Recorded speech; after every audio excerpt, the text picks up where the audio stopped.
So in this video, I'm going to pick up on a pet peeve of mine, which is that Professor Milton Friedman, who won the Nobel Prize for Economics, misled the American business school system into a fallacy, and this is partially caused by the Nobel Committee that made economics into a science.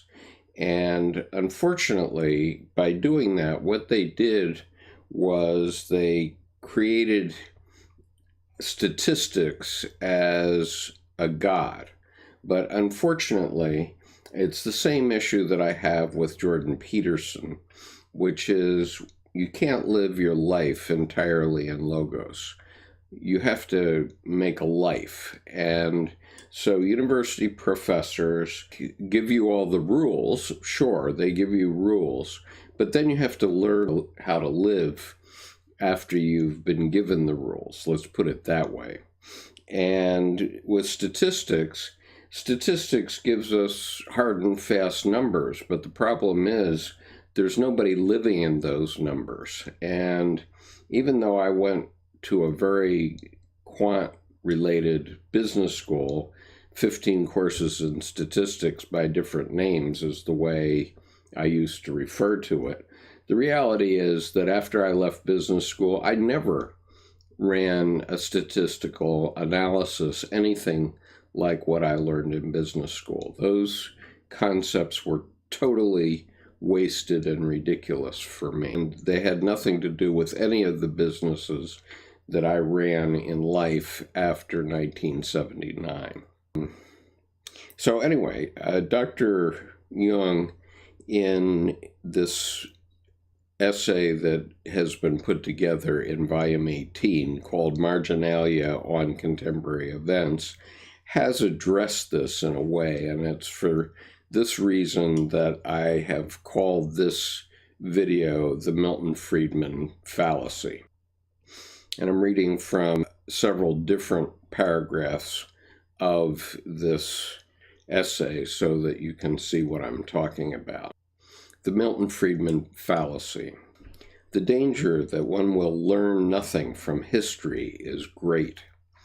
Just as ruinous, it seems to me, as the worship of success and the belief in superlatives is the fashionable tendency to turn man into a mere function of economic factors. I think the appeal to the religious conscience of humanity no longer arouses any response worth mentioning today. The modern peddlers of poisonous intoxicants have replaced this opium with far more effective drugs. Nowadays, it is science more than anything that is the great power for good or ill. Science has done more than usher in a new age of unbelief. It is that age. When anything is labeled scientific, you can be quite sure that it will be given a welcome hearing by everyone who values his intelligence and his intellectual reputation. And so since the Nobel Committee labeled economics as a science, in effect, they've given it great power, and in so doing, they've written the human psyche and human life out of the equation. The good people, in their innocence and unconsciousness, do not know what is happening to them. The psychiatrist knows that certain dangerous unconscious forces can be rendered harmless, or at least held in check, if they are made conscious. That is, if the patient can assimilate them and integrate them with his personality.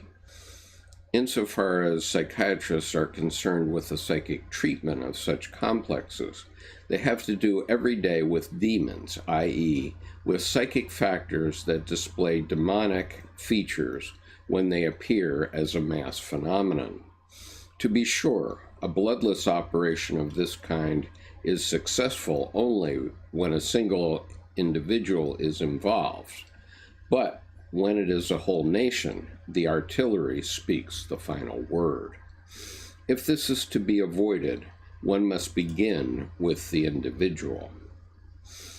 If the whole is to change, the individual must change himself. Goodness is an individual gift and an individual acquisition. In the form of mass suggestion, it is mere intoxication, which has never been counted a virtue. Goodness is acquired only by the individual as his own achievement. No masses can do it for him, but evil needs masses for its genesis and continued existence.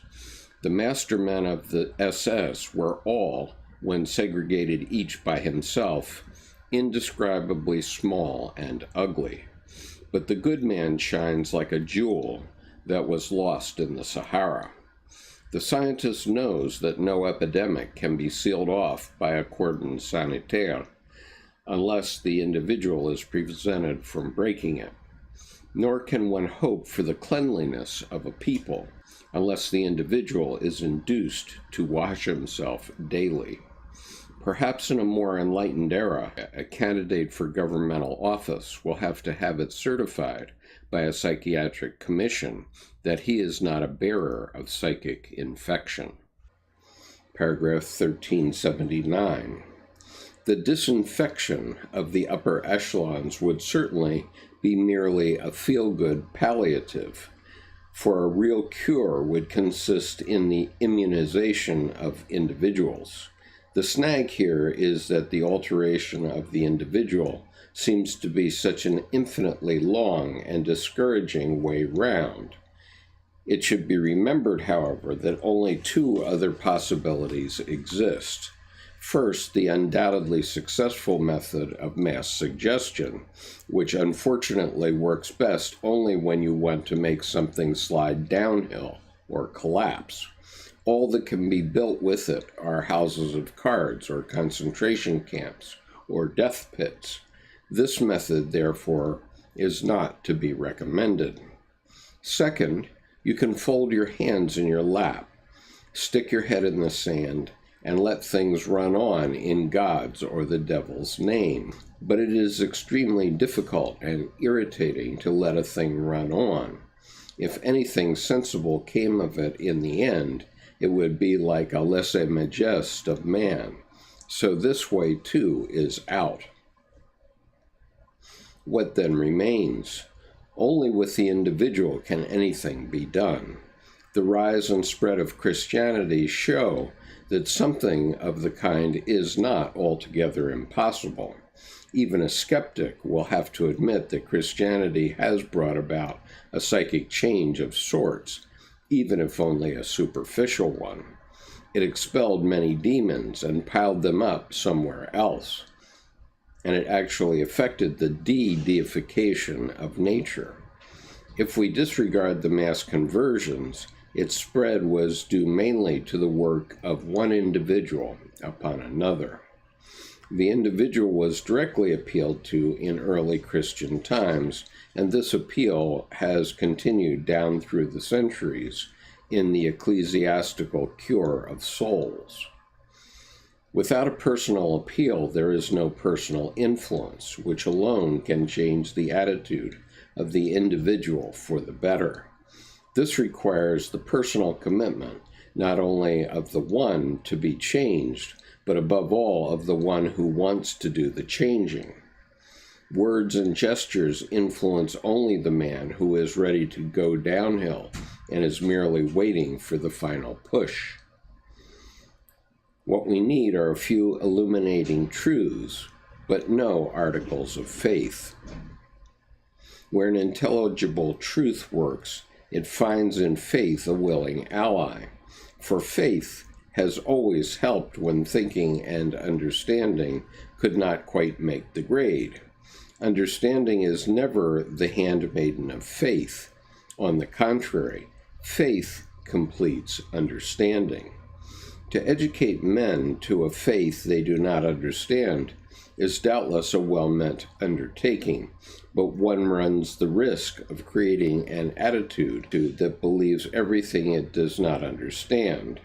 This, it seems to me, unwittingly prepared the ground for the genius of the Führer. It is so convenient to be able to believe when one fears the effort of understanding. The medical name for make-believe and preaching faith is suggestion therapy.